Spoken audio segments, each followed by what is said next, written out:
War is a surrender to all that is bad within us. Peace is the victory of all that is good. Despite all the obstacles, still today, a large majority of Israelis support the vision of the two-state solution. I am one of them.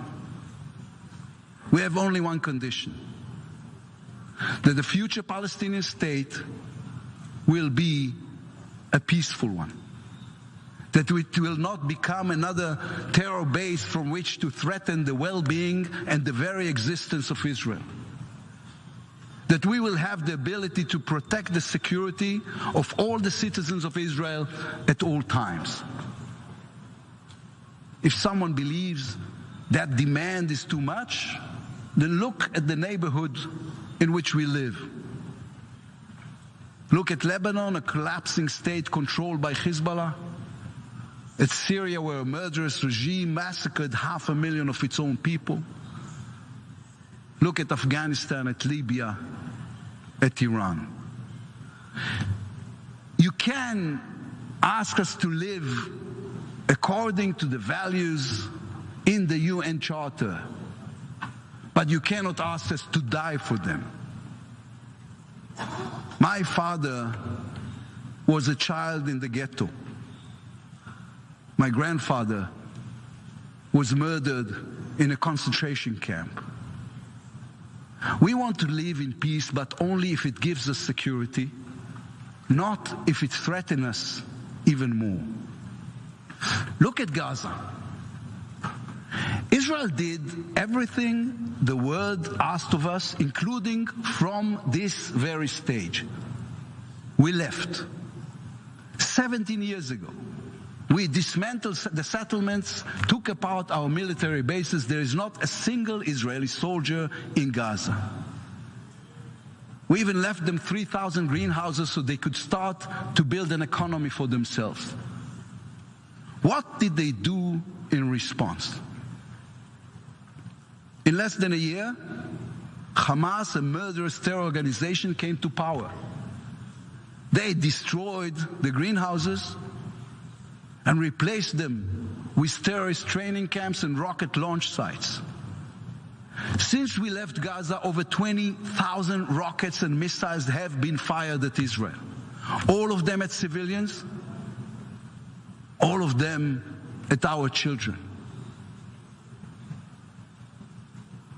I have a child with special needs. Her name is Yaeli. She's autistic. She doesn't speak.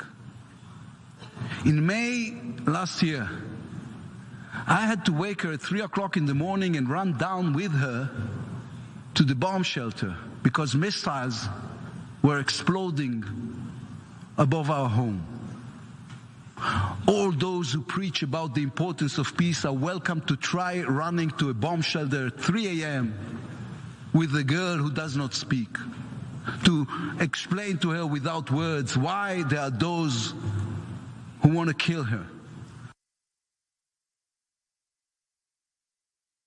More than once, why we do not lift the restrictions on Gaza. Help you build a better life, build an economy. We presented a comprehensive plan to help rebuild Gaza. We only have one condition: stop firing rockets and missiles at our children. Put down your weapons. There will be no restrictions. Put down your weapons. Bring home our children who are being held in captivity. Hadar and Doron, may their memory be a blessing. Avera and Isham, who are still alive. And we will build your economy together. We can build your future together, both in Gaza and in the West Bank. Put down your weapons and prove that Hamas and Islamic Jihad are not going to take over the Palestinian state you want to create. Put down your weapons and there will be peace. That is the minimum I owe my grandfather, my father, and my daughter. The Jewish people have learned the lessons of the past. Our security is guaranteed by our military might, our economic ingenuity, our democratic resilience. Israel seeks peace with all our neighbors, all our neighbors. We are not going anywhere. The Middle East is our home. We are here to stay forever. And we call upon every Muslim country from Saudi Arabia to Indonesia to recognize that and to come talk to us. Our hand is outstretched for peace. Conflicts do not disappear on their own. Hostility doesn't disappear on its own. People create conflicts. People can also replace them with friendship, kindness, and common good. The burden of proof is not on us. We have already proved our desire for peace. Our peace treaty with Egypt has been fully implemented for 43 years now. Our peace treaty with Jordan for 28 years. We are a country that keeps its word and fulfills agreements. We proved our desire for peace through the Abraham Accords, the Negev Summit, and the agreements we've signed with the Arab world. In the book of Numbers, there's a verse that every Jew is familiar with. Yisa Hashem panav elecha v'yasem lecha shalom.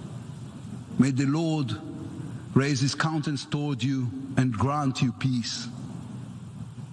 The state of Israel is the only country in the world founded by a book, the book of books, the Tanakh. That book and the principles of liberal democracy require us to stretch out our hand in peace. Our history requires us to be clear-eyed about it and very, very careful. That is how we've made peace in the past. That is how we will make peace in the future. Thank you.